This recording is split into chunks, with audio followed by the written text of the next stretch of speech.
Բարևձեզ հարգելի հետևորդներ, Արմենպրես լրատվական գործակալության մամուլի կենտրոնում այսօր հյուրընկալել ենք Արցախի արտաքին գործերի նախարարի պաշտոնակատար Դավիթ Բաբայանին, մարդու իրավունքների պաշտպան Գեղամ Ստեփանյանին, պետնախարարի խորհրդական Արտակ Բեգլարյանին եւ Հայաստանի Հանրապետությունում Արցախի մշտական ներկայացուցիչ Սերգեյ Ղազարյանին։ Մեր հյուրերից պարոն Բաբայանը Ֆրանսիայում էր եւ նոր է վերադարձել եւ չի հասել դեռևս վերադառնալ Արցախ։ Իսկ մեր մնացած բանախոսները Հայաստանում էին ընդդեմ ցեղասպանության հանցագործության 4-րդ գլոբալ ֆորումին մասնակցելու նպատակով։ Սակայն չեն կարողացել վերադառնալ Արցախ, քանի որ գիտենք, որ արդեն շուրջ 24 ժամ է փակել են Արցախն աշխարհին կապող միակ ճանապարհը։ Խոսքը փոխանցենք մեր բանախոսներին, որոնք կներկայացնեն մանրամասներ ստեղծված իրավիճակից, այնուհետև հարցերով կամփոփեն։ Բարև ձեզ, ողջունում եմ բոլորիդ։ Իսկապես շատ կարևոր ենք համարում նման միջոցառումը եւ այն, որ այսպիսի զուգադիպություն է եղել գլոբալ այդ ցեղասպանությունների կանխարգելող ֆորումը փաստորեն համընկավ եւս մի ցեղասպան գործարքի կամ քաղաքականության դրսևորման հետ։ Այսինքն ճանապարհի փակումը, միակ ճանապարհի, որը Արցախը կապում է եւ Մայր Հայաստանի եւ արտաքին աշխարհի, ինչպես նաեւ Արցախի Շուշիի շրջանի, այնինչ մնացել է Շուշիի շրջանից մի քանի գյուղ մայրաքաղաք Ստեփանակերտի հետ, փաստորեն ադրբեջանական կողմը հերթական անգամ փակել է եւ կատվածահար է փորձում անել Արցախը։ Մենք իսկապես չկարողացանք վերադառնալ, որովհետեւ Ֆրանսիա պաշտոնական այցից հետո ճանապարհին արդեն Գորիսում ստիպած կանգնեցինք, մեկ օր մնացինք, քանի որ ճանապարհը փակ էր, իմ գոլեգաներն էլ, ինչպես արդեն նշվել են, այստեղ էին մասնակցում են այդ կարևոր միջոցառմանը։ Ինչ ասենք, Արցախը շարունակում է մարտնչել եւ շարունակելու է։ Մենք բոլորս հիմա պետք է միասնական ճակատով հանդես գալ եւ օգտվելով առիթից ուզում եմ կոչ անել ողջ հայությանը, որպեսզի մենք միասնական ջանքերով ուրեմն մեր ձայնը լսելի դարձնենք միջազգային տարբեր ատյաններում։ Միջազգային հանրությանն էլ կոչ ենք անում քայլեր ձեռնարկեն եւ զսպեն Ադրբեջանի այդ հայատյաց, մարդատյաց ցեղասպան քաղաքականության դրսևորումը եւ ամեն ինչ անել, որպեսզի ճանապարհը բացվի, որովհետեւ արդեն մենք գիտենք ինչպիսի հետևանքներ կարող է դա ունենալ։ Ողջունում եմ կրկին բոլորիդ, եթե հարցեր լինի, իհարկե բոլորս կպատասխանենք։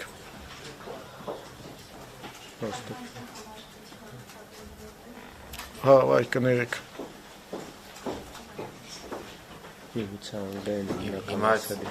Անգլերեն, եթե անգլերեն ինի կասինք ոչինչ։ Հա, ասինքը սինխրոն չի, հա, ճիշտ է։ Այստեղ ես պետք է խոսեմ, եթե լսողներ կան, դրա համար ազնվելություն։ Ոչինչ, ոչինչ։ Հիմա կարող ենք շարունակել։ Արդեն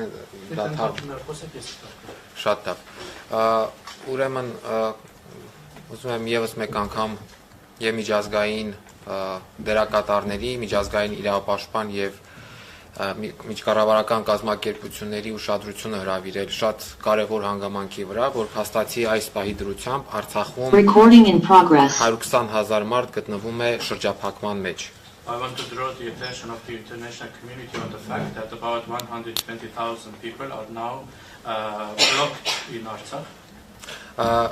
Այստեղ պետք է հատուկ ընդգծենք նաև այն հանգամանքը, որ Արցախը նաև օդային հաղորդակցություն չունի որևէ աշխարհի հետ, աշխարհի որևէ կետի հետ։ We have to highlight the fact that there is no air communication for Artsakh with any country of the world. Միջազգային իրավունքը հստակ ամրագրում է մարդու իրավունքների մասին, միջազգային իրավունքը ամրագրում է, որ որևէ վարքյան չպետք է խաթարվի կենսապահովման համար անհրաժեշտ պայմանները, իսկ մենք տեսնում ենք, որ արդեն 24 ժամ շարունակ խաթարված է Արցախում ապրող մարդու ամենատարրական իրավունքը։ The international humanitarian law says that no second should be vital conditions for life be stopped, and we can see that for 24 hours these conditions, vital conditions, have been hindered in Artsakh. Եվ դա իրականացվում է Ադրբեջանի իշխանությունների կողմից եւ անձամբ Ադրբեջանի նախագահի ուղղորդմամբ եւ նրա հրահանգներով, որովհետեւ այն թեզերը, որ շրջանառվում են իբր բնապահպանական հարցեր եւ այլը, դրանք ամբողջությամբ կեղծ են եւ կան տեղեկատվություն, որ այդ ճանապարհը փակողները հիմնականում ադրբեջանական իշխանությունների կողմից ուղղորդվողներն են, այդ թվում նաև հատուկ ծառայությունների ներկայացուցիչներ։ And this is done by the Azerbaijani authorities, by the Azerbaijani president's instructions, and the environmental pretext is completely fake. And there is information that those people who are blocking the roads are also belonging to the special services of Azerbaijan.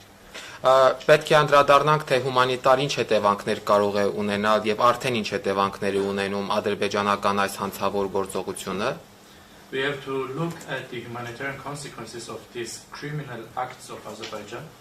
Նախ եւ առաջ այս պահի դրությամբ արդեն 24 եւ ավելի դադարեցված է սննդամթերքի, էներգակիրների, դեղորայքի եւ այլ անհրաժեշտ պարագաների մատակարարումը ամբողջ Արցախի տարածքում։ At this moment for 24 hours already no food, no energy, no medical supplies are possible to reach the entire territory of Artsakh. Մարդու իրավունքների պաշտպանի հաստատությունը հազանգեր է ստանում, որ բժշկական հաստատություններում արկա դեղորայքային պաշարները մի քանի օրվա պաշար են եւ նման ձևով շարունակվելու դեպքում ականգնելու ենք այս հարցում շատ լուրջ խնդրի առաջ։ The Human Rights Defenders Office is receiving calls that the medical supplies in the hospitals are only enough for some days, and if this situation continues, we will face humanitarian crisis. Եվ նույնը վերաբերում է նաև սննդամթերքի մատակարարումներին եւ նաև էներգակիրների մատակարարումներին, կոնկրետ բենզինի եւ դիզվարելիքի մասին է խոսքը։ Same goes for the supplies of food and energy. We are speaking about diesel and fuel. Այլ փաստի վրա ուշադրություն հրավիրեմ 1100 մարդ այս պահի դրությամբ մնացել է ճանապարհներին ձմեռվա նման ցուրտ պայմաններում։ Other facts we have to mention that 1100 people right now are on the roads under the harsh cold conditions of winter. Այդ թվում 270 երեխաներ, որոնք որ զրկվել են իրենց ընտանիքների հետ միանալու իրավունքից, այսինքն կտրված են իրենց ընտանիքներից։ And including 270 children who are separated from their families.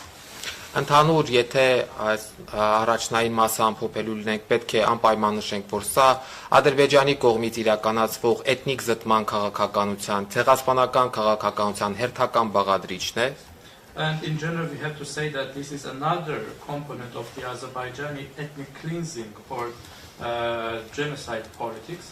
Այն իրականացվում է հետևողականորեն եւ համակարգված կերպով, դա հատուկեն դեպքեր չեն, այլ 2020 թվականի նոյեմբերի 9-ից հետո հաստատված հրադադարի դիտավորյալ խախտումներ եւ ձեռք բերված պայմանավորվածությունների դիտավորյալ խաթարումներ։ This is done systematically and including since the 9 November 2020 ceasefire. The ceasefire conditions are being intentionally violated.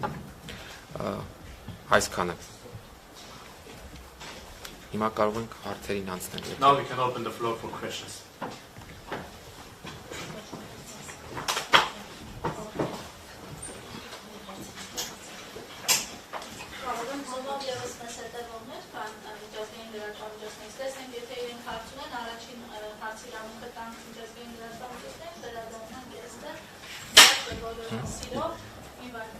If any of our international colleagues on Zoom would have any questions, we would first give the questions to the international media that is following us on Zoom, please.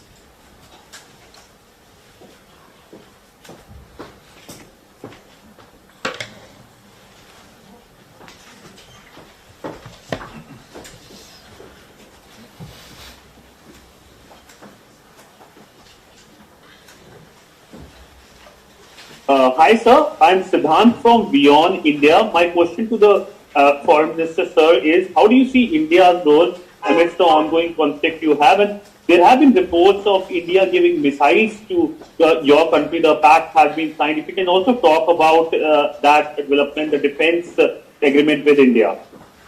Երկու խոսքով թարգմանեմ, ինչքանով որ լսելի էր, ես ներկայացնում եմ Beyond India լրատվականը եւ հարցը վերաբերում է նրան, թե ինչպես կարող է Հնդկաստանի հետ համաձայնությունները ազդել իրավիճակի համեր երկրի վրա։ Գիտեք, Հնդկաստանի հետ հարաբերությունները ճիշտ կլինի իհարկե ուղղվի Հայաստանի Հանրապետության արտաքին գործերի նախարարին, բայց ես կարծում եմ, որ նաև Հնդկաստանի հետ հարաբերությունների զարգացումը տարբեր ոլորտներում կարող է միայն դրական ազդեցություն ունենալ թե մեզ, թե Հնդկաստանի վրա։ When it comes to the relations with India, the question should be directed to the Ministry of Foreign Affairs of Armenia. But when it comes to relations with India, in general, developing relations in India, this can be, of course, important for us. Եվ մեկ փոքր մարդկային պատմություն Արցախում կան ազգությամբ հնդիկներ, որոնք ամուսնացած են հայերի հետ եւ ունեն երեխաներ եւ հիմա այս պահի դրությամբ նույնպես գտնվում են շրջափակման փաստորեն Ադրբեջանի կողմից շրջափակման մեջ։ Եթե Հնդկաստանի կառավարությունը նույնպես կարծում են, որ պետք է արձագանքի, կապ չունի, որ հնդիկներ են ազգությամբ թե ոչ, առհասարակ ցանկացած մարդ, որը ուրեմն հայտնվում է նման ծանր վիճակում, պետք է ստանա միջազգային հանրության կողմից համապարփակ գնահատական եւ պաշտպանություն։ And there is one human story that I would like to bring up is that there are many Indians in Artsakh who are married to Armenians. They live in Artsakh. They are also now stuck in Artsakh. And if the Indian government or in general the entire international community should give appropriate response to such humanitarian situations.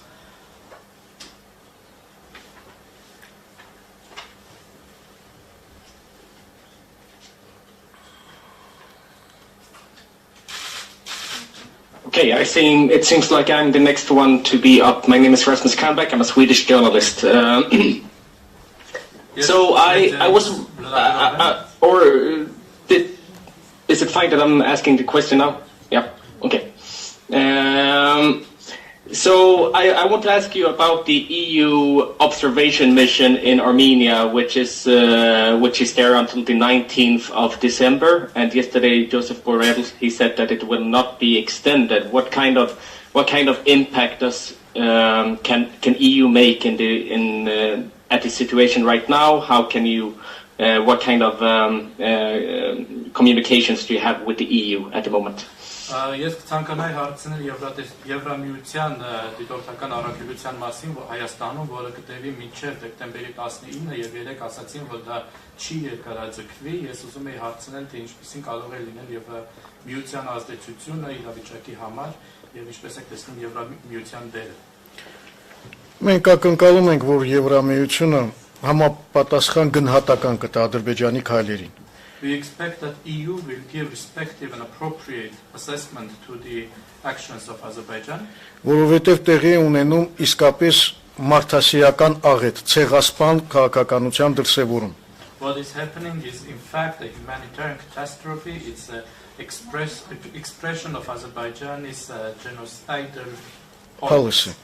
Եվ մենք արդեն իսկ ուղարկել ենք մի շարք պաշտոնական նամակներ Եվրոպայի տարբեր կառույցներին։ And we have already sent a number of official letters to different structures of Europe.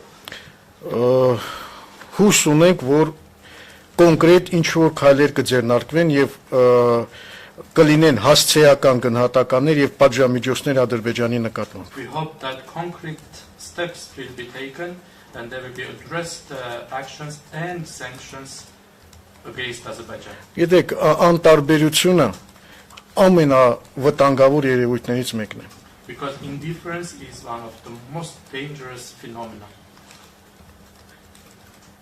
Եթե թույլ տաք, ես էլ նույն հարցին պատասխանեմ, Եվրամիությունից ակնկալիքներից ես նաև որպես մարդու իրավունքների պաշտպան արձագանքեմ, որ Եվրոպական միությունը արժեքների եւ մարդու իրավունքների վրա հիմնված կառույց է եւ աշխարհում տարածում է մարդու իրավունքների պաշտպանություն, բայց ցավալիորեն տեսնում ենք, որ միջև այս պահը որևէ առարկայական շոշափելի արձագանքի չի արժանացրել Ադրբեջանի այս հանցավոր գործողությունը։ If I may, I would also like to reply to this question about EU's role as the human rights defender. I would like to say that although EU is based on values, on human rights values, until now, unfortunately, there is no tangible, specific response coming from EU on these criminal acts of Azerbaijan. Իհարկե աշխարհակահաղական շահերը կամ տնտեսական շահերը կարծես թե վերջին ժամանակահատվածում միշտ էլ ստվերի տակ են թողնում մարդու իրավունքների օրակարգը եւ առհասարակ աշխարհում մարդու իրավունքների պաշտպանությունը. Of course, we see that geopolitical interests and economic interests are shadowing human rights values, human rights priorities. Բայց դա այդպես չպետք է լինի կոնկրետ Եվրոպական միության պարագայում, որովհետև մի կառույց կազմակերպություն, որ աշխարհի բոլոր կետերում տարածում է մարդու իրավունքների օրակարգ, առաջին հերթին ինքը իրենից պետք է սկսի եւ հստակ կանգնի այդ իրավունքների պաշտպանության դիրքերում. But this shouldn't be the case for EU because it's a structure that is promoting human rights all over the world, but it should start with itself and it should start with itself when it comes to the human rights agenda. Եվ ես կարծում եմ, որ Եվրոպական միությունը պետք է պատժամիջոցներ կիրառի Ադրբեջանի նկատմամբ, այս պահի դրությամբ Արցախում 120,000 մարդու իրավունքները ամենախիստ ու կոպիտ կերպով ոտնահարելու համար. And I believe that EU should impose sanctions on Azerbaijan for harshly violating the human rights of 120,000 people that are now in Artsakh right now.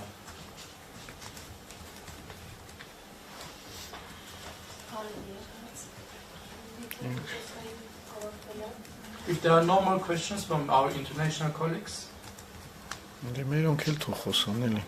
we can pass the floor to the Armenian media.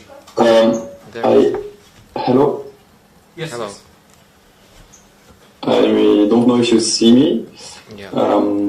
Okay. So I'm Paul Véronique, a French journalist for L'Express.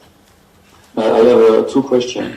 So the first one is, do you fear that this blockade of the Lachin corridor will lead to a blockade of will lead to a total blockade of the Astract by Azerbaijan?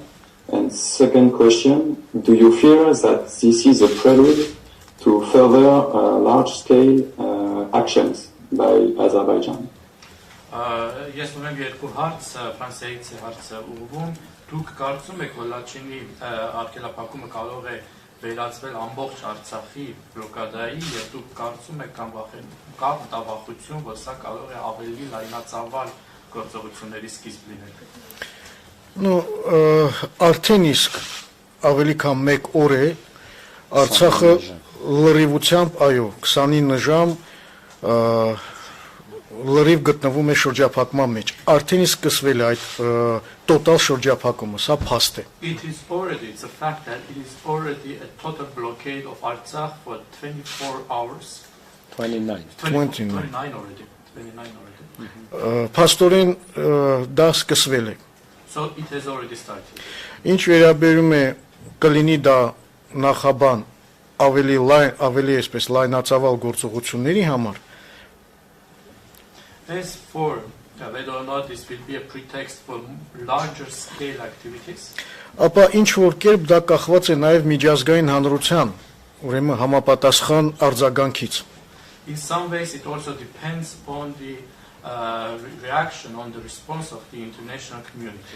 Եթե չլինի արձագանք, եթե անտարբերություն լինի, ընդհանրապես որևէ շահագրգռվածություն չլինի, կարիք-ցանք չլինի Արցախի ժողովրդի նկատմամբ, If there is no response, if there is indifference, if there is no support for the people of Artsakh, իհարկե սա կարող է բերել նորանոր զարգացումների, եթե հիմա չէ, մի քիչ ավելի ուշ կամ հաջորդ անգամ։ Indeed, this may cause new development. If not now, then maybe later, maybe next time. Չէ որ կա մի այսպիսի շատ լավ ասացվածք, որը հավերժական է, անպատժելիությունը խթանում է ագրեսիան։ And there is a saying that says impunity promotes aggression.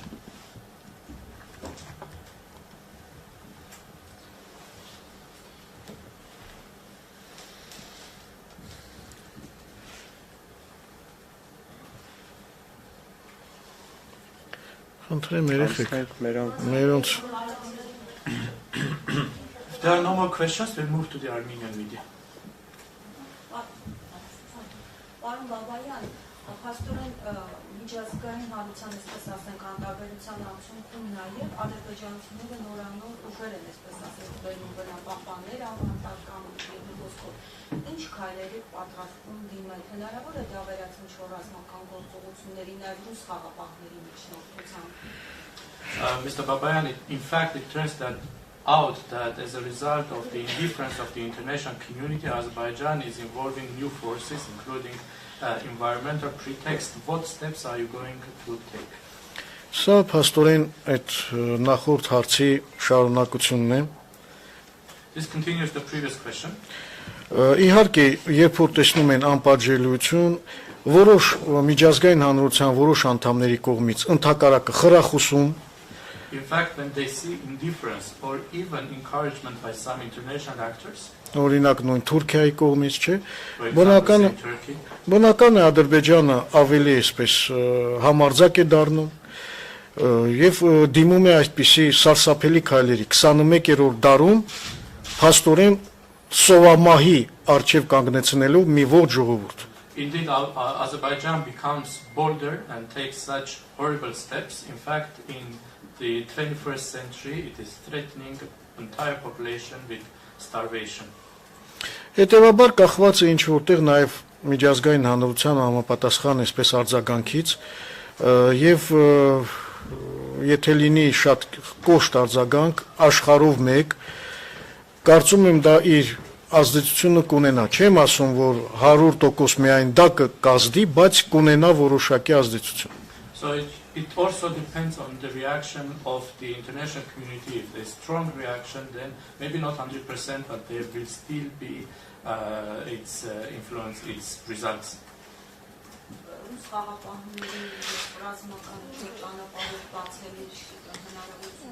Հիմա տեսեք Do you see opportunity of opening the road by the help of the Russian peacekeepers or by any military way? Դուք քաջատեղյակ եք որ մենք մի շարք կարևոր այսպես պատգամներ ենք ուղարկել միջազգային հանրությանը կապված խաղապահ առաքելության հետ եւ նրանց գործունեությանը You are well aware that we have sent important messages to the international community about the activities of the peacekeeper mission. Եվ հանրապետության նախագահը եւ ազգային ժողովը եւ պետնախարարը եւ արտաքին գործերի նախարարությունը եւ բոլոր համապատասխան կառույցները հետեւյալ առաջարկներն են, ու եթե ամփոփենք ամեն մեկը And we can summarize the suggestions, the proposals made by the president, by the state minister, by the Ministry of Foreign Affairs, National Assembly and the National Assembly. Ուրեմն մենք առաջարկել ենք, որ անհրաժեշտ է նախ եւ առաջ ավելացնել խաղապահների թվականակը We have suggested that first of all the number of peacekeepers should be increased. 1980 հոգի ամբողջ երկայնքով շփման գծի տեղակայված կամ մոտակայքերում քիչ թիվ է 1980 is a very small number to be deployed along the line of contact. Այս ադրբեջանական այսպես կոչված թաթերական ներխուժման դեմ կանգնած էին ընդամենը 1-2-3 խաղապահ ուրեմն զինվոր And when this staged invasion of Azerbaijan took place, only 1, 2 or 3 peacekeeper soldiers were there standing. Երկրորդը մենք առաջարկել ենք որպիսի ռուս խաղապահները ստանան միջազգային մանդատ Secondly, we have proposed that the Russian peacekeepers receive international mandate. Որովհետև հենց ՄԱԿ-ի անվտանգության խորհրդի կողմից ցանկալի էր It would have been desired for the mandate to come from the UN Security Council. Դա կտար լեգիտիմություն միջազգային եւ հնարավորություն կտար կանխել նման պրովոկացիաները This would have given it international legitimacy and would have allowed to prevent such provocations. Որովհետև այդ ուժերը խաղապահներ են, նրանք չեն պարտադրում խաղաղություն, ինչպես եղել է օրինակ Կոսովոյում, այլ տեղեր։ Because these forces, they are peacekeepers. They are not imposing peace like in Kosovo or elsewhere. Ստանալով միջազգային մանդատ արդեն որոշ նոր այսպես նոր որակ կհաղորդվեր այդ ուրեմն առաքելությանը եւ միգուցե ավելի կայուն կլիներ իրավիճակը։ And an international mandate could have increased or given new quality to this mission, and the situation could have been more stable. Փաստորեն ինչ տեղի ունեցավ 2020 թվականի նոյեմբերի 9-ի միջազգային պայմանավորվածության կոպտագույն խախտում։ So what we see is a violation of an international agreement from 9 November 2020.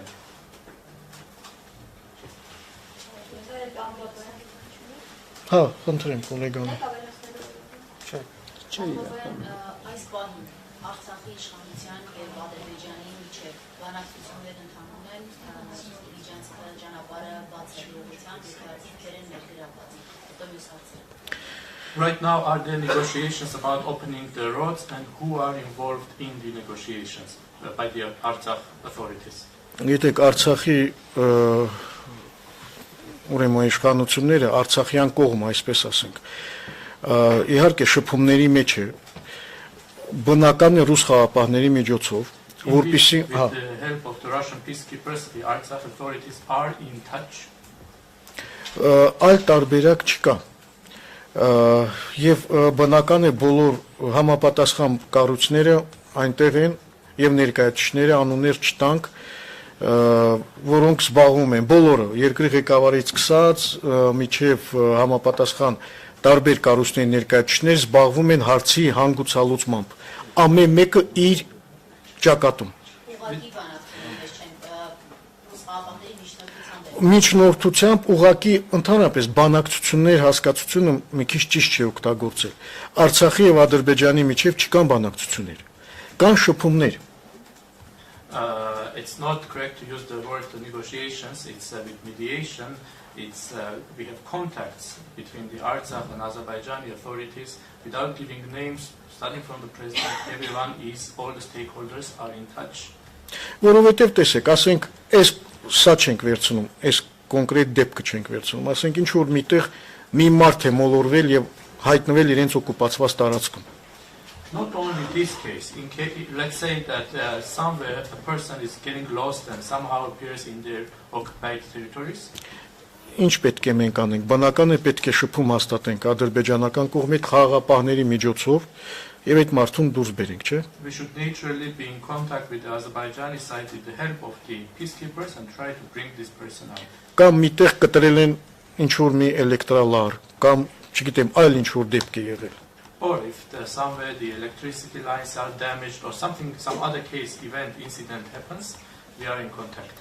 Սա է իրականությունը։ Եվ քանի որ թեկուզ միջնորդավորված այժմ շփումների մեջ է ադրբեջանական կողմի հետ նրանք մի պահանջն են բարձրացնում պարոն Բաբայան, թե այդ պահանջները են ներկայացնում նորից այդ բնապահպանական պահանջներն են։ In your contacts with the Azerbaijani side, although with mediation, are they raising the same environmental concerns or they have different concerns? Ես կարծում եմ ակնհայտ է, որ ոչ մի այսպես բնապահպանական խնդիր չկա։ I think it's obvious that there is no environmental issue. Մի հատ տեսեք այդ մարդկանց ովքեր են այդ մարդիկ։ Բանակի մարդիկ ովքեր ծառայում են Ադրբեջանի բանակում, հատուկ ծառայություններում եւ այլ բեմականացված մի ձև է, վաղը կուղարկեն, չգիտեմ, հեծանավորների, մյուս օր արտիստների։ And when we see who are these people there, it's people who are serving in the Azerbaijani army, in the Azerbaijani special services. This is a staged action. Tomorrow they may send other activists on bicycles or. Հիմա, եթե իրենք ունեն ինչ-որ խնդիրներ բնապահպանական, այդպես են վարվում։ If they have environmental issues inside, do they do the same? Մենք էլ ունենք բնապահպանական շատ խնդիրներ, հարցեր իրենց։ We also have many issues, many questions to them when it comes to the environment. Դուք բոլորդ քաջատեղյակ եք ինչպիսի ֆոսֆորային ռումբեր են օգտագործել նա 44-օրյա պատերազմի ժամանակ։ You are all well aware what kind of phosphorus weapons have been used during the 44-day war.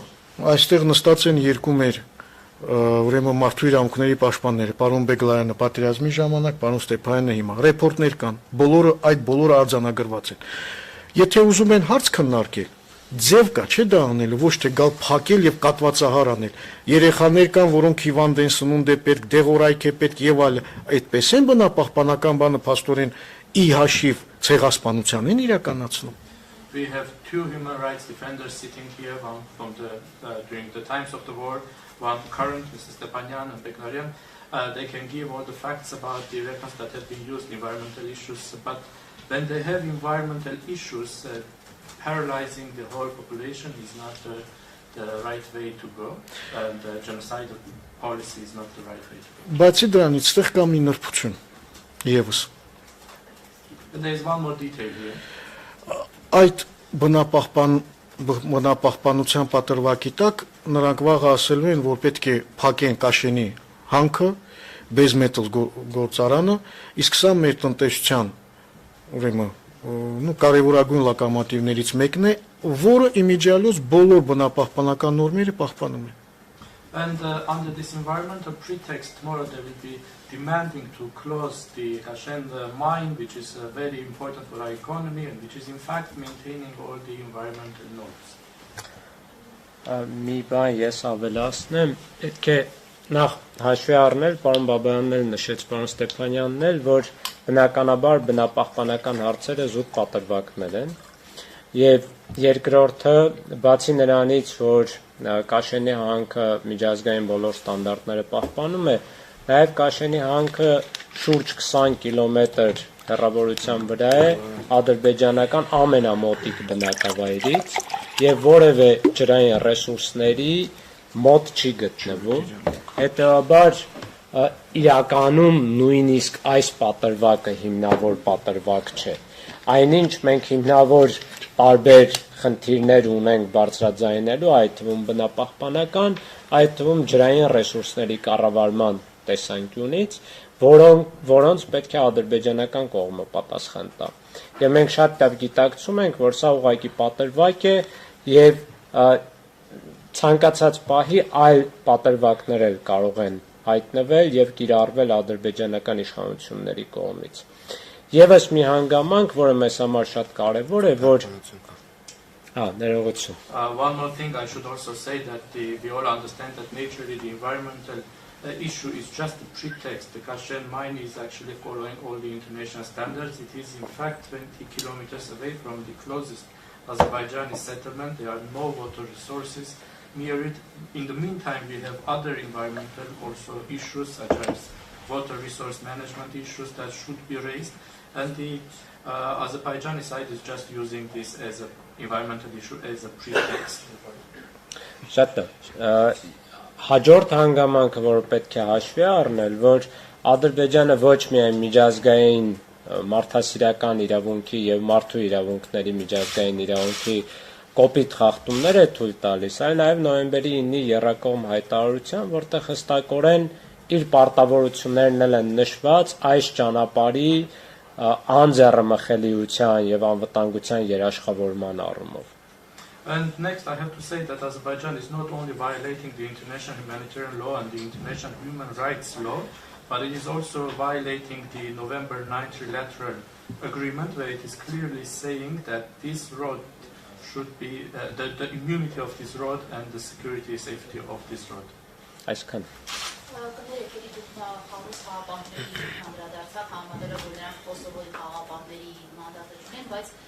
Այս իրավիճակում նրանք ունեն մանդատ ճանապարհը բացելու բան Բաբայան, այս հարցին կուզենայի հստակ արձագանքի։ Mr. Babayan, it was mentioned that the Russian peacekeepers do not have the same mandate as the Kosovo, for example, peacekeepers, but in this case, do the Russian peacekeepers have the mandate to open the road? Գիտեք, Ռուզանա ջան, նախ եւ առաջ մենք պետք է մի բան հասկանանք, որ Արցախը իսկապես գոյաբանական վտանգների է արիերեսում եւ այստեղ արեմտամետ, ռուսամետ այդ բոլոր հարցերը պիտի դնենք մի կողմ։ Այս ամենակարևորը, որ ուզում եմ բոլորիդ ընդգծեմ, մենք պետք է իսկապես լինենք իմաստուն, հերիքը արդեն։ Եթե հնարավորություն կա բոլորի հետ լավ լինենք, պարտավոր ենք լավ լինենք։ Այդ մեկ, երկրորդը, իսկապես առանց ռուս խաղապահարակելության չկա Արցախի անվտանգություն։ Սա ի սկզբանե եմ ասում։ Հասկանում եմ ենթատեքստերը եւ այլ դնեք մի կողմ, հիմա կանցնեմ նաեւ այդ հարցին։ Խնդրեմ։ I have to say first of all that we have to understand that Artsakh is facing an existential challenge, and therefore all the questions about pro-Russian or pro-Western should be put aside. We have to be wise, we have to be friends with all and everyone we can be, and I have to indeed say that without the Russian peacekeepers there is no security for Artsakh. Հիմա անցնենք կոնկրետ այդ խնդրին։ Now speaking specifically about this issue. Ես արդեն նշեցի, որ ռուս խաղապահները խաղապահներ են, դա նույն մանդատը ունի, ինչպես ունեցել է Կոսովոյում, Բոսնիայում եւ այլն։ Այսինքն պատժիչ միջոցներ, պատժիչ այդ բաղադրիչը չունի։ I already mentioned that Russian peacekeepers are peacekeepers. They do not have the same mandate as the peacekeepers in Kosovo. They do not have the punitive component.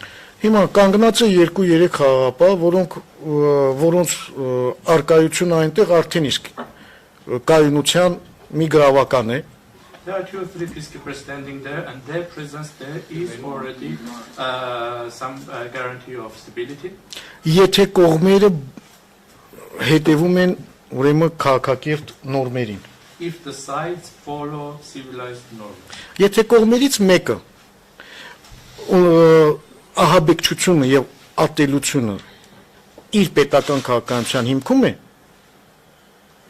if one of the sides has terror and hatred in the basis of its state policy, նույն խաղապահները հայտնվում են ծանր վիճակում։ the same peacekeepers appear in very difficult situations. Այդ ճանապարհը անցնում է Ադրբեջանի օկուպացված տարածքով լրիվությամբ։ This road is completely going through the occupied territories by the Azerbaijanis. Կան ռուս խաղապահներ մի քանի հոգի։ And there are a few Russian peacekeepers. Հիմա գալիս է մի ամբողջ կանանցով, երեխաներով, չգիտեմ, զարդարված եւ ներխուժում են այդ տարածքը։ Then a crowd comes, women, children, like diverse crowd comes and invades this territory. Հիմա դուք եք խաղապահների տեղը ինչ եք անելու։ What would you have done if you were in the place of the peacekeepers? Դրա համար ենք մենք ասում, մանդատը պետք է երկարաձգվի, քանակը շատանա եւ ստանան միջազգային հանրության կողմից համապատասխան լիազորություններ։ That is why we are saying that the mandate should be extended. They have to receive an international mandate. Mandate, yes.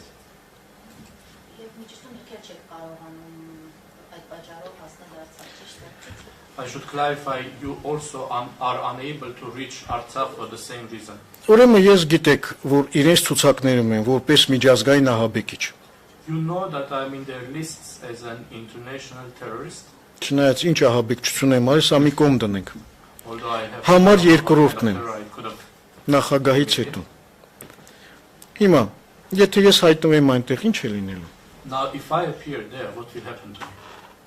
Իմ մասին չի խոսքը։ Վաղը այնտեղից մի հատ երեխա վերցրին, գողացան հասարակ մի մարդու, հասարակ քաղաքացու, ինչպես որ անում էին տասնյակ կամ հարյուրավոր անգամ։ And not only myself, what will happen if tomorrow they kidnap, they steal a child, a normal citizen from there?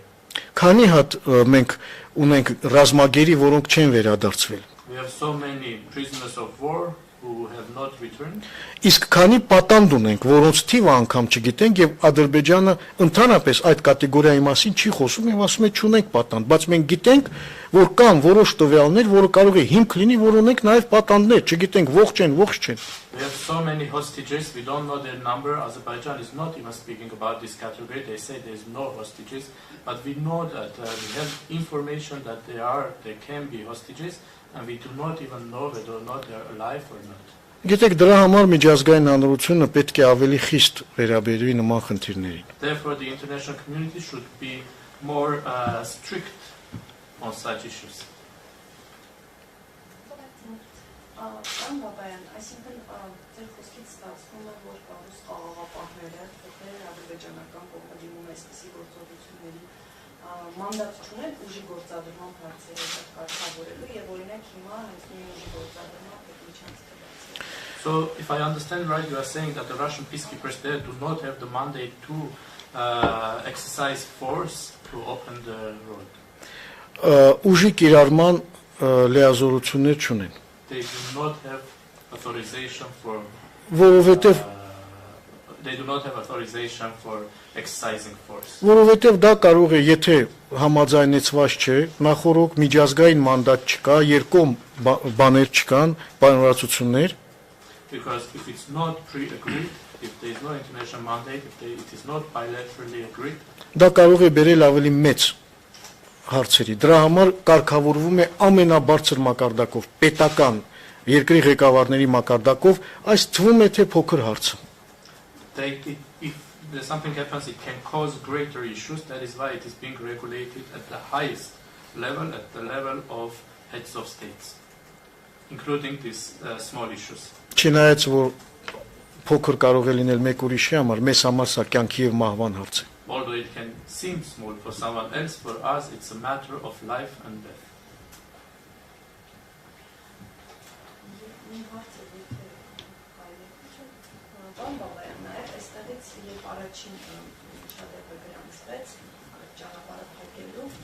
Օրինակ Հայաստանից հայտարարվում է, որ Հայաստանի իշխանության ներկայացուցիչներից հայտարարվում է, որ անարգել անխոչնդոտ մուտքը ադրբեջանցիների Արցախի տարած փոխհամաձայնեցված գործողություններ եղել։ Դուք տեղյակ եք եղել, օրինակ Արցախի իշխանությունը տեղյակ է եղել, ինչ կերպով եք մտել, օրինակ Իվանյան համայնքում խաբերչին դեպքերը որակները, ինչպես են մտել եւ ինչ փոխհամաձայնության մասին է խոսքը, ինչ ինֆորմացիա ունեք։ When this incident happened from the Armenian side, there was information that this happened in a mutually agreed way, and when they entered Ivanyan community, do you have any information how it happened and what kind of mutually agreed way they are speaking about?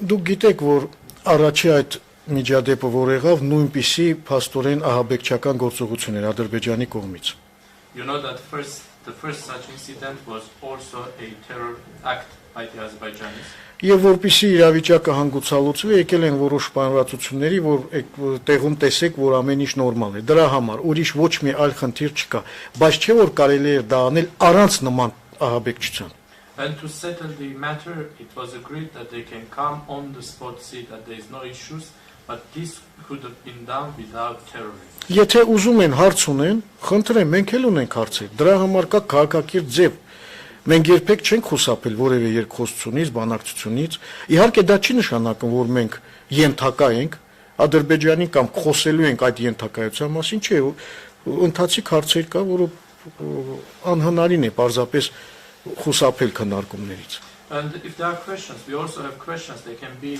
discussed in civilized ways. We never rejected dialogue, negotiations.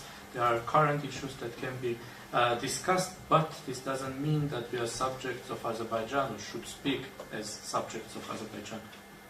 No, we should speak as equal subjects. Yes.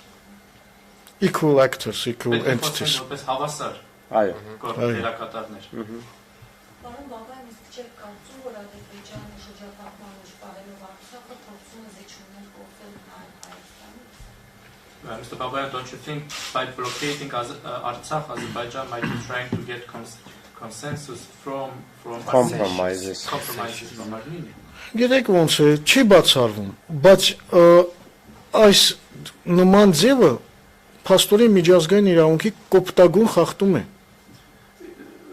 It can't be excluded, but such a way is a gross violation of international law. Նախ եւ առաջ հայ-ադրբեջանական հարաբերությունների կարգավորումը չնայած ինչ որ կապված է, փոխկապակցված է Ադրբեջանա-Ղարաբաղյան հակամարտության կարգավորումից, բայց հայելային չէ, էլի դա սրանք երկու այլ հարթությունում են գտնվում։ First of all, Armenia-Azerbaijan relations or regulation of these relations is not mirror with the Artsakh issue. This is completely different platforms. Հետևաբար այսպիսի ճնշումներով կորզել ինչ որ այլ բաներ, դա ինքնին միջազգային իրավունքի խախտում է։ Therefore, to get something by such pressures is already violation of the international law. Եվ երկրորդը այսպիսի գործողությունները միջազգային մարդասիրական իրավունքի գարշելի խախտումներ են։ Secondly, such actions are horrible violations of the international humanitarian law. Պարոն Ստեփանյան, դուք նշեցիք, որ Արցախը Հայաստանի հաշտային կապ չունի, բայց մենք Արցախում ունենք օդանավակայան եւ ինչ է կապում, արդյոք հնարավոր կլինի ստանալու դեպքում ռուս խաղապահների միջնորդությամբ օդային կապ Հայաստանի հետ։ Mr. Stepanyan, you said that Artsakh does not have air communication with Armenia, but we have an airport in Artsakh, and if necessary, would it be possible with the help of the Russian peacekeepers to ensure air communication? Ես հարցին այս տեսանկյունից կմոտենայի, ոչ թե հնարավոր կլինի, այլ պարտադիր պետք է լինի։ I will say not only it should be possible, but it should be mandatory. Որովհետև ամենավատ սցենարում տեսնում ենք, որ այսինքն ամբողջական բլոկադան Արցախի ժողովրդի նշանակելու է, որ արդեն իսկ նշել ենք, թե ինչ հետևանքների է հանգեցնելու, եւ եթե հնարավոր չէ ցամաքային կապը ապահովել, որը որ եւս պարտադիր է, ժամանակավոր լուծումներ նաև օդային ճանապարհը օգտագործելու պարտադիր պետք է կիրառվեն։ Because in the worst case scenario, which is total blockade of Artsakh, we already mentioned what could be the consequences, and if it is not possible to have land communication, which is mandatory, but if it is not for the time being possible, temporarily it should be possible to use air communication. Հատկապես հենց հումանիտար նշանակության հարցերի դեպքում առողջապահություն, բժշկական օգնություն եւ այլ, բայց especially for humanitarian matters, be it healthcare and medical aid. Բայց պետք է նշենք, որ Ադրբեջանը նաև այս հարցի վերաբերյալ է խոչընդոտներ հարուցում, սպառնալով, որ կվերացնի Ստեփանակերտից թռչող ցանկացած օբյեկտ։ But Azerbaijan is also creating obstacles for this as well, threatening that any object flying out of Stepanakert will be destroyed. Այսինքն տեսնում ենք, որ բոլոր այն ճանապարհները, որոնք որ կարող են եւ պետք է Արցախը կապեն արտաքին աշխարհի հետ, ոչ միայն Հայաստանի Հանրապետության, այլ առհասարակ աշխարհի հետ, Ադրբեջանը ուղղակի խաթարում է, այսինքն ստեղծում է ամբողջական իզոլացիա։ So we see that all the roads that could provide any communication for Artsakh, not only with Armenia but also with the whole world, Azerbaijan is creating obstacles for them. Եվ իհարկե վերադառնալով ձեր հարցին պիտի ասենք, որ եթե նման իրավիճակներ լինեն, որ խիստ անհրաժեշտություն կա, առհասարական անհրաժեշտություն կա, պարտադիր կերպով պետք է նաև Արցախի իշխանությունների միջամտությամբ այդ հարցը լուծում ստանա։ So coming back to your question, if there is such a situation for such a need to happen, with the intervention of the Artsakh authorities, this matter should be settled.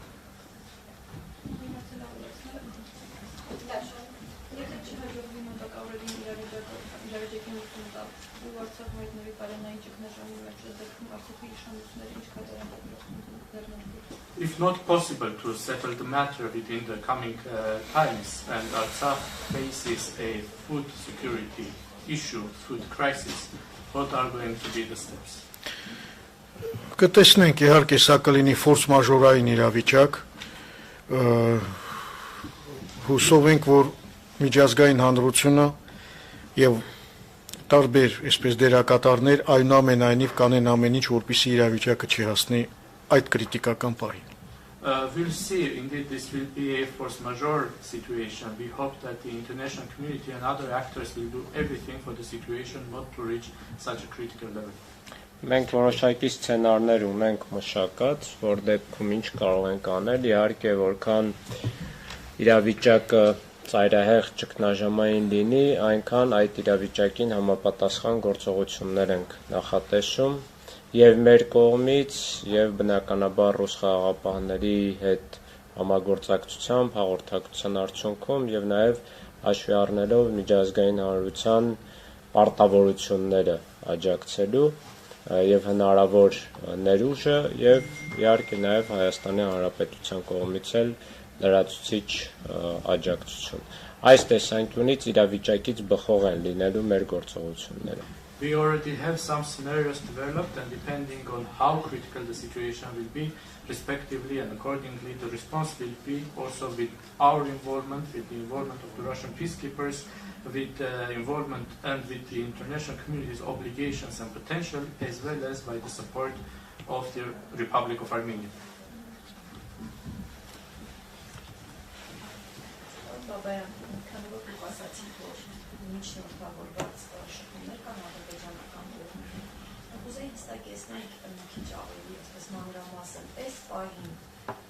Ինչ են իրենք առաջարկում, ինչ են ցույց տալիս դեր շփումները, հնարավոր է արդյունքի հասնել եւ ինչ են կոնկրետ առաջարկում այդ հանքերը չշահագործել, թե ինչ պայմաններ են դնում, կա օրինակ պայման միջանցքը բացել, ինչ որ պայմաններ ներկայացնում են։ Գիտեք, մենք Mr. Babayan, you mentioned that there is contacts with the Azerbaijani side with the help of mediators, and right now what is concretely being discussed? What do they concretely want? Are there any conditions? Is there a condition for opening a corridor? What do they want? Մենք այստեղ պետք է շատ հստակ պատկերացնենք դերակատարներին։ Here we should be very clear about the actors. Այդ ամբողջը, որը փակել է ճանապարհը, The crowd that has blocked the road. նա միայն գործիք է։ It is only a tool. Նրա հետ ինչ պետք է մենք քննարկենք։ So what are we going to discuss with them?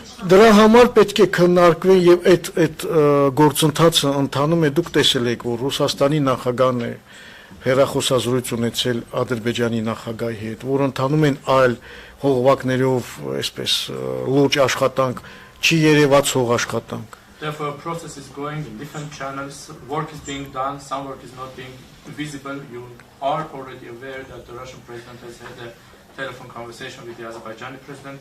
Իսկ այդ մարդիկ, ովքեր այնտեղ կանգնած են, հրաման են կատարում։ And the people who are standing on those roads, they are just following orders. Պարոն Բաբայան, խոսքը այսինքն որ ասացիք շփումների մեջ եք ադրբեջանական կողմի հետ, նկատի ունեիք իրենց, թե նկատի ունեիք ադրբեջանական իշխանությունների Չէ, բնական է համապատասխան, այսպես ներկայացուցիչների հետ։ Նաև իրենց հետ ինչ որ կերպ, այսպես խաղաղապահները տեսնում են, գոնե ուզում են կարգավորեն, սրանք անընդհատ ուզում են ել ավելի առաջ գնան, բան, սա արդեն տեխնիկական խնդիրներ է, բայց այդ մարդիկ իրենք օբյեկտներ են, իրենք սուբյեկտ չեն։ Ոչ մի բան գորգորում են, սա մեր հողն է։ Նու հաշվի առնելով, որ միջև հիմա այնտեղ են այդ գործիքները, պարզ է, որ դերևս որևէ բան չկա։ Understanding that these people are still there, we can understand that there is not yet any tangible results, but we are in touch with everybody.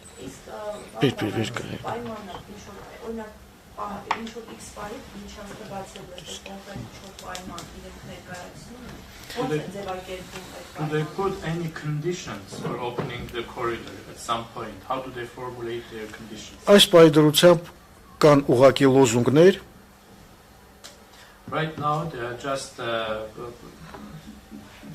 slogans. Ասում են ինչ են ասում, Ղարաբաղը մերն է, պետք է բնությունը պահպանենք, հայերը օկուպանտներ են, այսպիսի բաներ։ What they say is Karabakh is ours, Armenians are occupants, we have to stay the environment. Ոչ, ուղղակի սա որովհետև իրենք եկել են, որպիսի կատվածահար անեն։ Իրենք ուղղակի գործիք են։ They are just tools, they have just come there to paralyze the region situation. Կարելի է ավելացնել նաև, որ ամեն կերպ փորձում են նաև ռուսական խաղապաններին էլ սադրեն։ Այո։ Եվ նախապայմաններից մեկը հենց կայանում է նրանով, որ ռուսական խաղապանների հրամանատարությունը ներկայան այնտեղ, ու հետևաբար ինչ որ սադրանքներ են նախապատրաստում։ I have to also add that they are doing everything to also provoke the Russian peacekeepers, and one of the conditions of theirs is that the commander of the Russian peacekeepers also goes there, so naturally they are trying to provoke. Ադրբեջանը յուրահատկությունը հետևյալն է, այնտեղ չի կարող լինել նման գործողություն առանց ամենավերևի օղակի ուրեմն համապատասխան որոշման։ Azerbaijan is specific because there cannot be such actions without the decision of the highest level.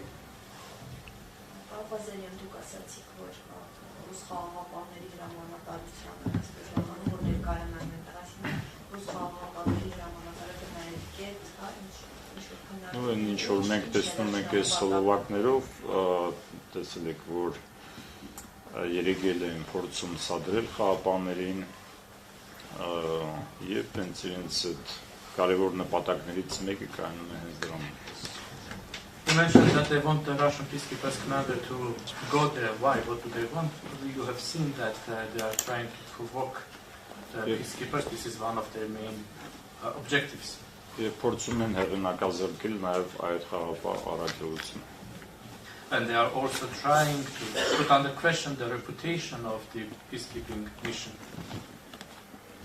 Եվ օգտագործում են տարբեր fake նորություններ, ինչ որ կանայք են դնում 2020 թվականի նկարներ, որտեղ իրենց այսպես բռնություն են ենթարկել եվրոպական որևէ երկրում, ասում են ռուսներն են արել, էս են արել, այսինքն ամեն ինչ գնում է նաև այդ սցենարով։ They are using different fake news also. They are showing some photos from 2020, some women saying that some violence has happened towards them, Russians have done it. So they are using different scenarios.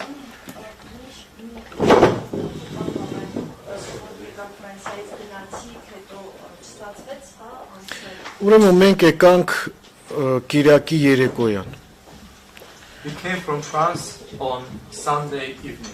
Մեկ օր մնացինք այստեղ, առավոտյան ճանապարհվեցինք Ստեփանակերտ։ We stayed here one day. In the morning we traveled to Եվ արդեն ճանապարհին իմացանք, որ փակված է ճանապարհը։ And on the road we found out that the roads are blocked. Բնական է, կապի մեջ էինք համապատասխան կառույցների հետ, եկանք եւ Գորիսում ստիպված մնացինք։ We were in touch with respective structures, and when we arrived in Goris, we had to stay in Goris. Այն հույսով, որ կարող է բացվել եւ մենք նույնիսկ կես գիշերին անցնենք գնանք, բայց չբացվեց դրա համար։ With the hope that the road would be opened, and even at midnight we would be able to cross, but it was not opened.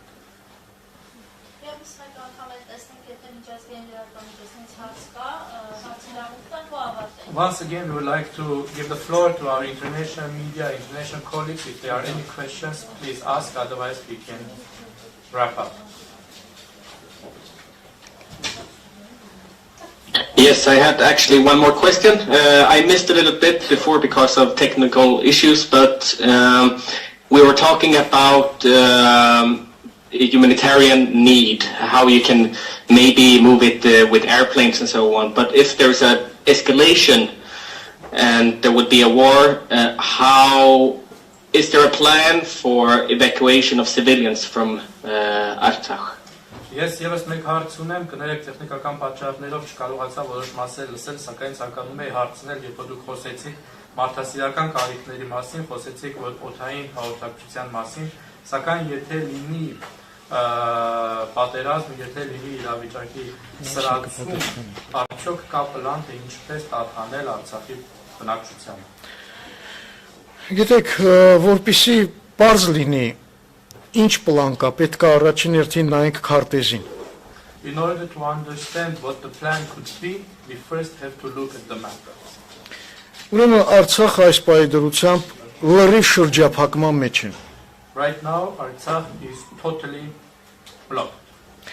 Նույնիսկ չկա ուրեմն օդային կապ։ Not even air communication. Որովհետև ադրբեջանցիները խփելու են մեր եւ ոչնչացնելու են օդանավերը։ Because Azerbaijanis will destroy any flying object. Եվ միակ ճանապարհը, որ կապում է Արցախը արտաքին աշխարհի հետ եւ Մայր Հայաստանի հետ, դա այդ 5 կիլոմետրանոց ուրեմն միջանցքն է եւ այդ նեղ ճանապարհը։ And the only road that connects Artsakh with Armenia and with the world is the 5-kilometer long corridor, which is a narrow road. Հիմա այդ ճանապարհն էլ է կապված։ Փակված։ And now this road is also closed. Լավ, ո՞նց տարհանենք։ Որտեղ տարհանենք։ How and where are we going to evacuate people? Դրա համար եթե Արցախում տեղի ունենա ցեղասպանություն, Therefore, if genocide happens in Artsakh, դա լինելու է մի սարսափելի, ուրեմն ինչ ասեմ, հանցագործություն, որին մասնակից է փաստորեն դառնալու, եթե միջազգային հանրությունը համապատասխան քայլեր չձենարկի, նաև այդ միջազգային հանրությունը խարանի պես դաջվելու է միջազգային հանրության վրա։ This will be a horrible, horrible crime to which an accomplice will also become the international community if they remain indifferent. This will be stamped on the international community. It will be a stigma, which will be forever as a mark, and qualifying the indifference and passiveness of international community. Դա պիտակ կլինի հավերժ, որը ցույց կտա միջազգային հանրության պասիվությունն ու անտարբերությունը։ Կխորհրդանշի։ Ես էլ որոշակի անդրադարձ անեմ քաղաքացիական պաշտպանությանը, կա որոշակի պլաններ, իհարկե կառավարության կողմից հաստատվում են քաղաքացիական պաշտպանության պլաններ, բայց ինչպես պարոն Բաբայանը նշեց, պատերազմ լինելու դեպքում Արցախի ժողովուրդը ուղիղ հայտնվում է երկու այլ ընտրանքի առաջ, կամ ցեղասպանություն, կամ էթնիկ զտում, պետք է թողել ու հեռանալ։ So I will also I will mention that when it comes to civil protection, there are some plans that are approved by the government, but as Mr. Babayan mentioned, in case of war, the Artsakh population will face only two alternatives. One is ethnic cleansing, the other one is genocide, or they will just have to leave. Երկու այլ ընտրանքներն էլ միջազգային իրավունքով արգելված են, համարվում են հանցագործություններ, բայց ահա այս պահի դրությամբ Արցախում ապրող մարդուն երկու այդ այլ ընտրանքն են սպասվում։ Both alternatives are prohibited by international law. It's considered crimes, but this is what is facing all the population of Artsakh right now. Եվ սա է պատճառը, շատերը կարող են հարց տալ, բայց այդ պարագայում ինչու են մարդիկ ապրում Արցախում, ինչ են մտածում իրենց ապագայի մասին։ Ապրում են, որովհետև ապրում են իրենց հայրենիքում։ And many might ask questions in this case, why do people continue to live in Artsakh? Why don't they think about their future? And the answer is that they live there because they are living in their homeland. Որովհետև նրանք ունեն այդ իրավունքը, նրանք իրենց այդ հայրենիքում ապրելու իրավունքը ձեռք են բերել դարերով այդ հողի նկատմամբ իրենց կապվածությամբ։ They have this right, they have earned this right to live in their homeland, being for centuries tied to their lands. Եվ հենց այստեղ է առաջանում միջազգային հանրության պատասխանատվությունը պաշտպանելու Արցախի ժողովրդին ցեղասպանությունից եւ էթնիկ զտումներից։ And here comes the responsibility of the international community to protect the people of Artsakh from genocide and ethnic cleansing. Եվ ես ձեզ այս հարցի համար շատ շնորհակալ եմ, ես կուզենայի, որ դուք այս հարցը տաք նաև եվրոպական պաշտոնյաներին եւ այլ միջազգային դերակատարներին։ And I would like to thank you for this question very much, and I would have liked you to ask also this question to the European and other international officials. Թե ինչ կարող է լինել, ինչպես է լինելու Արցախի ժողովրդի ճակատագիրը, եթե Ադրբեջանը հերթական անգամ դիմի ագրեսիայի։ Ask the question what can be or how will be the future of the people of Artsakh if Azerbaijan goes for another aggression. Գուցե այդ ժամանակ տրամաբանությունը կգերակայի եւ միջազգային հանրությունը վերջապես պատշաճ արձագանքի կարժանացնի։ Maybe in this case logic will win and finally the international community will respond appropriately. Շնորհակալություն. Thank you very much. Շնորհակալություն. Thank you very much.